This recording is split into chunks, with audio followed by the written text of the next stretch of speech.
Hey there, it's Abriana, and you're listening to the Digital Hoofprint Podcast.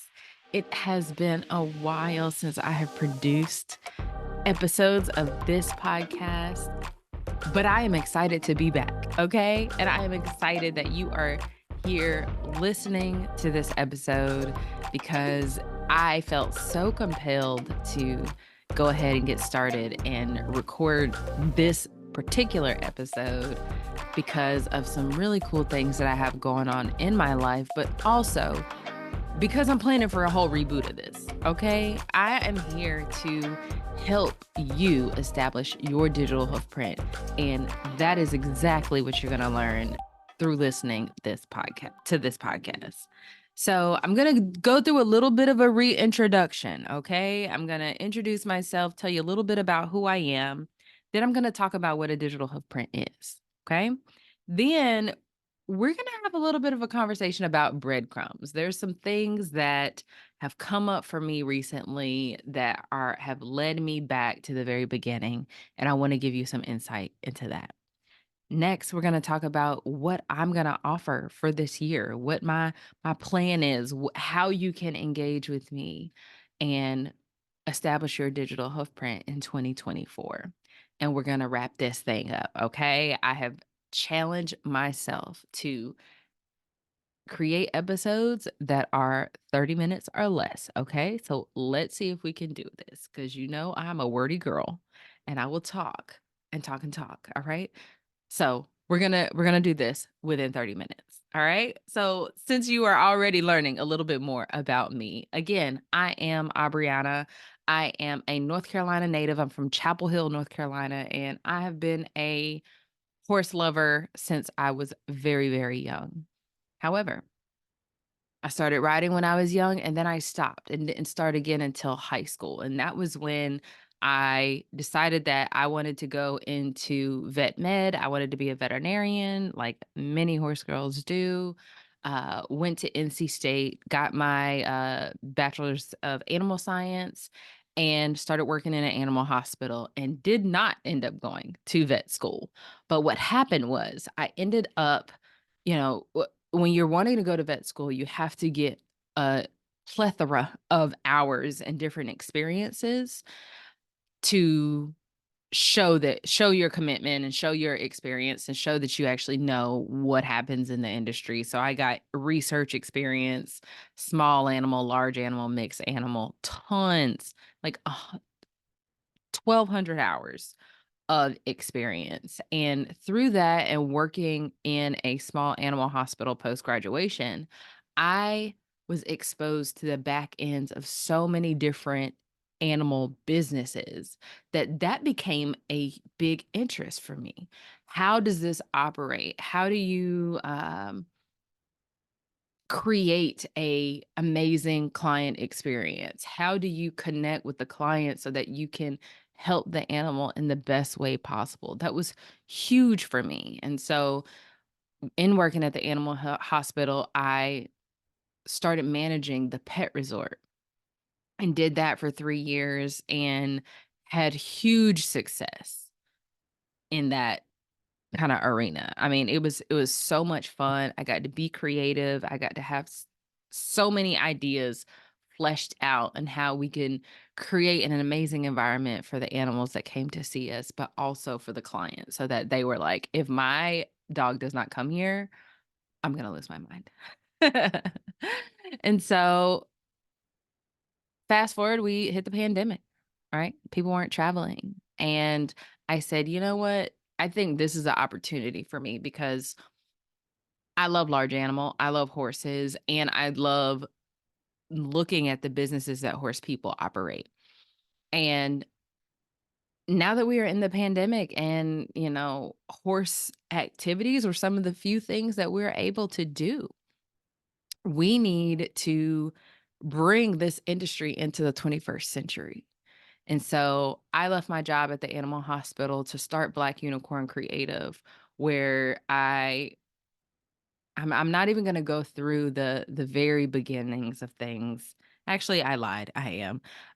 I started with logo design, then brand design, then website development, and I felt like there was still a root that was not being uncovered, right? That people who came to me for web and brand design had the same problem. So there was still a foundational piece that was not happening in some of the things you need before you get to a brand and web designer. So you don't have to do the website development process over and over and over again because your branding is not consistent and it does not feel authentic to you. And so that's what I am here to explore. And that's what I believe the digital hoofprint is. Some of the brands that I have created on my own, I'll share that a little bit. One of them is Black in the Saddle. It's a podcast and media platform. Started off being called Young Black Equestrians, but we had a rebrand. It's now called Black in the Saddle. And there's over 100 episodes of interviews and conversations about the impact and the influence of Black people on the horse industry. So, wherever you are listening to this podcast, you can also find Black in the Saddle episodes as well. My second brand, and the one that is the focus for my year in 2024, is Cowgirl Cameron. Cowgirl Cameron started off as a children's book series and is now being developed into a licensed character brand. So I'm talking, I want media, I want retail products, activities. Cowgirl Cameron, I would truly want to be a global brand that helps kids navigate situations where they feel like they don't belong and they're trying to find their place in this world, and understanding that our connection to animals and to the environment is so integrated that that is where we find our place. And we're teaching that. I'm teaching that through Cowgirl Cameron and different situations that show up on the farm, different farm realities that we all know of as horse people, as agriculturists.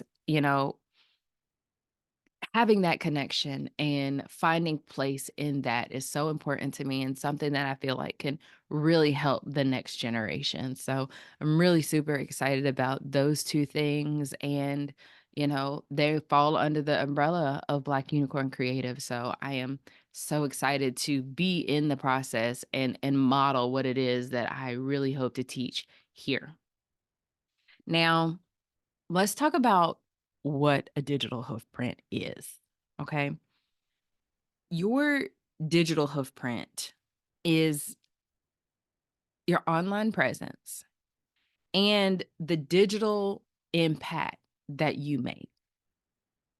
That's the short version. Okay. When you show up online, or when you incorporate technology into your process, all of that encompasses your digital hoofprint. And so when we say that we want to establish that, we want to identify how you are going to craft how people engage with you. We talk about branding. I love branding so much. And a brand is what other people think about what you have to offer. It's akin to your reputation, but in more of a gut feeling sense. Like when I see Nike, I'm like, I'm about to go do something. Yeah, like let's go. Right? When you see, I'm trying to think of like a food brand. I don't even know. I shop at Aldi. I don't get name brand. Or like when you see McDonald's or Chick-fil-A or Wendy's, some of these fast food brands, they have different personas in your head, right? You have different associations with them. And so in developing a brand and crafting what you want that experience to be, the incorporation of technology for reach and expansion, and for curating the type of experience that you want people to have with your business, that is what is that is what is all involved in your digital hoof print. You know, when I was first crafting this model of a digital hoof print, I was like, "Oh yeah, it's just a website. It's your website and your social media." But then I built websites and did people's social media and realized, okay, wait a second. We have to take a step back. We have to go back in the house. We got to see what's going on up under the hood. How are we incorporating technology into our onboarding, into our sales process, into our distribution? What is that like? How is that impacting the brand? And so I realized this digital hoofprint is a little bit more expansive than simply putting up a website and posting on social media. And so if you made it this far, I am so excited for you to go on this journey with me in exploring all the intricacies of a digital hoofprint and what it means to establish that intentionally. Now, you may say, from listening to this podcast, okay, Brianna, I'm here. I am ready to establish my digital footprint. How do I get more social media followers? I want to tell you how this is going to work. So, the Digital Hoofprint podcast is going to be an exploration of these larger concepts, right? It's going to explore what it means to develop a brand, what it means to cultivate a social media community, what it means to have different touch points in your customer journey so that you're communicating what you want, where you want, and converting in a way that makes sense for your business. We're going to be discussing and breaking down these larger concepts. I have something really cool that I'm working on that will be available in Q2 of 2024. So March, April 2024. It is called Beyond the Hoofprint, and it is a private podcast that will be available for people who have engaged with me in some sort of way, either have gotten on my email list or have purchased a service from me. And so that Beyond the Hoofprint is going to discuss those nitty-gritty details, the tactics, the step by steps that I recommend for different scenarios and different use cases and different goals. One of the things that I found is that when you start with tactics, people get confused. They start cutting corners because they don't understand why. When you start with just the why and these overarching concepts, people don't really know what they're supposed to do next. Okay. So this Digital Hoofprint podcast is really going to discuss the why and give you the additional context. And Beyond the Digital Hoofprint or Beyond the Hoofprint is going to discuss those tactical details and step by steps to implement what it is that you have learned here. So you can get excited for that, honestly, because um, it's bridging the gap for me that was so apparent in a lot of the work that I have done in the past. All right. One of the things that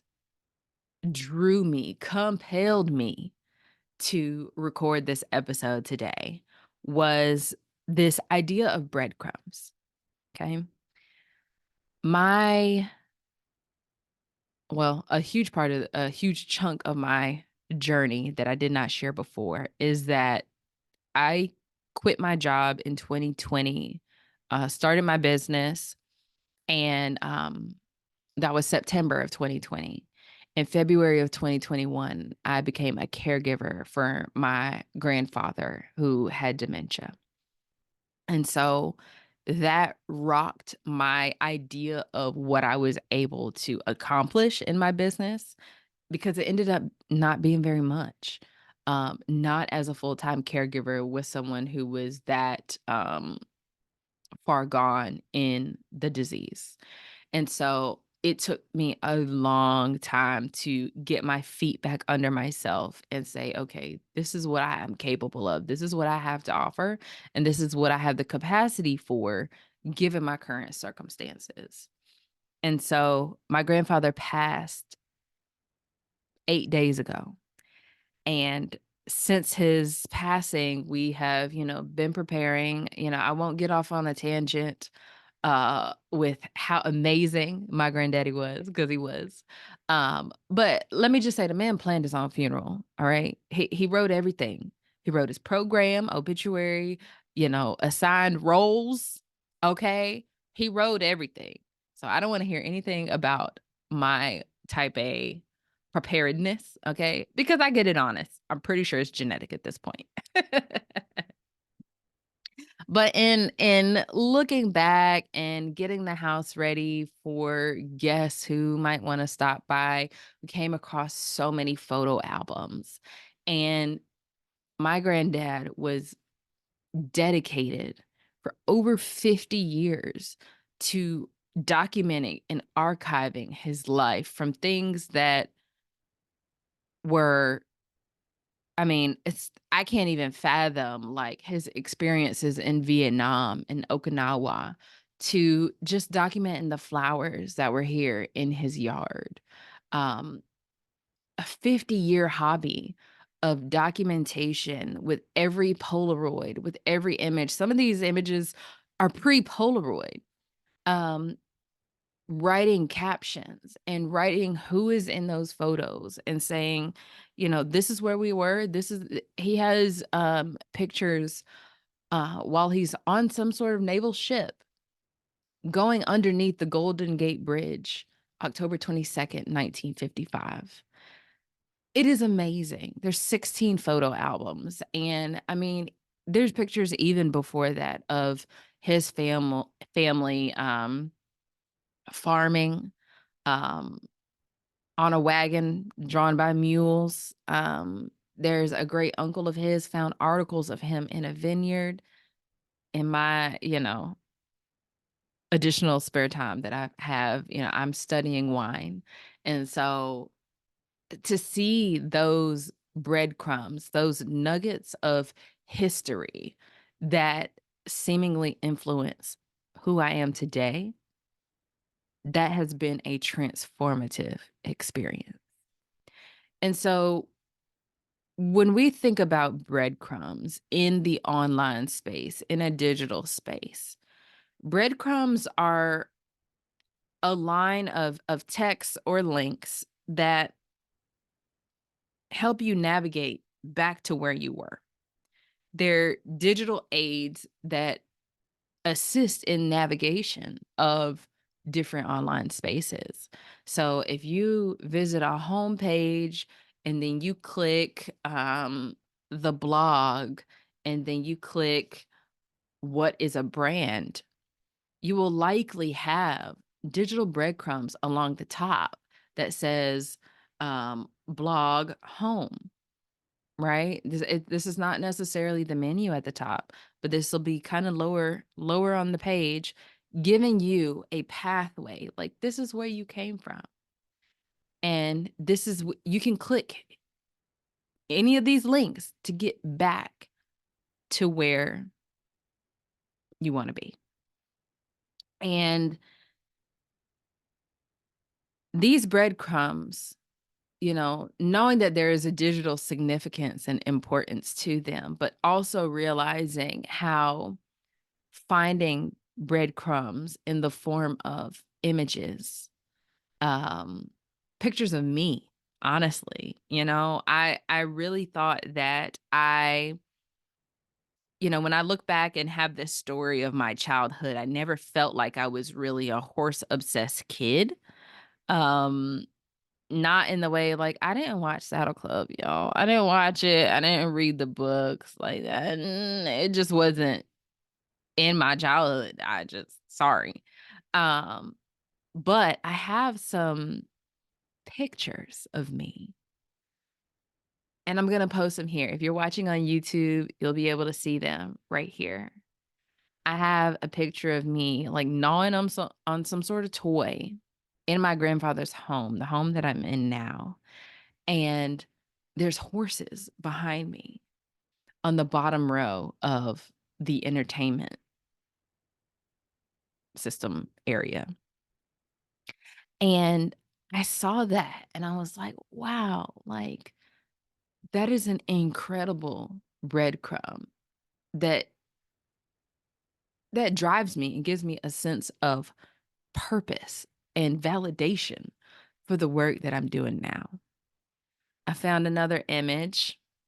I'll put that here. I was at my grandma's house and I am smiling from cheek to cheek. My hair is a mess and I have on this sweater that has a horse on it. And I have seen that image so many times, and I didn't even really look at the fact that there was this I was wearing this knit sweater that had a horse head on it.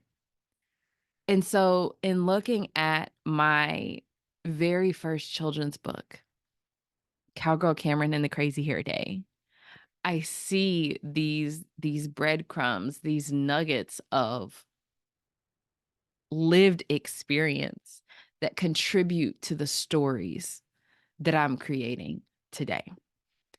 Um, I have had a mentor for the last almost 4 months, and she, was assigned to me through an association called Women's in Toys Licensing and Entertainment, and that's the association that I joined to figure out how to develop Cowgirl Cameron into a licensed character brand, and, she unlocked something huge for me. Previously, when people asked me like, "Oh, is Cowgirl Cameron you?" I was like, "No, Cowgirl Cameron," she would be the kid that I would have, and then I just get to raise her by writing and telling the stories about her, right? Um, but my mentor unlocked something for me a couple months ago, and I realized that Cowgirl Cameron, there's a significance to the fact that she's 7. There's a significance to the fact that that's where that character showed up for me. And thinking back, I kinda stopped writing when I was 7. I had an experience and I felt like it was not for me. And so Cowgirl Cameron has entered the chat to be that brand that guides kids through that pivotal point where they are learning self-identity and starting to explore their place in the world and saying, "You belong here.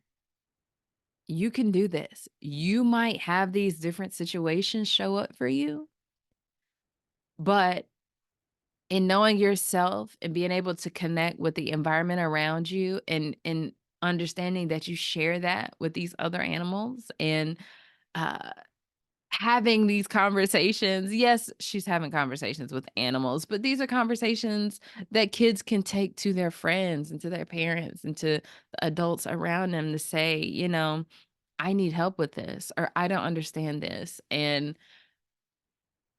they're able to have a shared experience through reading Cowgirl Cameron. Say, "She did this, so I can too." Or, "She had questions about this, so do I, and this is how she got through it." Or, "Her barnyard besties, her herd, dealt with this situation. I see someone dealing with that, and so this is how I know how to handle it. This is how I learned how to handle it." That is so very important to me. And so these breadcrumbs, coming across them and looking at them through these photo albums has really helped me solidify and evolve, the stories, the world that is being built around Cowgirl Carmen because she was me and she's who I needed in that pivotal time in my equestrian journey. For my email list, also, there is where I spill majority of my details because I really do feel like in building a community, you do your best when you are. I'm not even going to say you. I'm going to say me. I'm going to make it real clear that this is for me. This is what works for me. I do my best and I bring my best self when I am engaging in a conversation back and forth with someone who is already invested in such a small investment, just given an email address to say, hey, I'm interested in figuring out what this relationship could look like, what kind of conversations you're having, and how I can contribute to that. I thrive the best when I am having a mutual conversation. And when you sign up for my email list, that's what we're having. It is a mutual back and forth to say, this is what I'm exploring right now. How does that show up in your life? As far as services that I offer in 2024, um, I'm still offering brand strategy sessions. I'm increasing the amount of time and increasing the amount of value that it brings. So keep a lookout for that. I'm also doing something new. I have been doing coaching in small increments, one on one. I do it a lot in some of the contract work that I do also. But this year, I'm launching a group program. It's going to be a small cohort, 12 weeks, digital hoofprint coaching. And we're going to go through understanding how to craft your digital hoofprint based on the capacity that you have right now to sustain an amazing experience for the people that you want to engage with you. So I'm super excited about developing that, and you'll hear a little bit about that later on. And then the third way to engage with me this year is through kind of one of my larger services. It is a retainer kind of contract based service where I am integrating some sort of transformation in your business. So I call it integrated transformation design for right now. But it is a more long-term retainer base where I am coming into your business, understanding where some of your challenges lie and building and assessing and implementing a lot of the different strategies that I use or recommend kind of through this digital hoofprint concept to increase the efficiency and the operations and the brand development of your organization.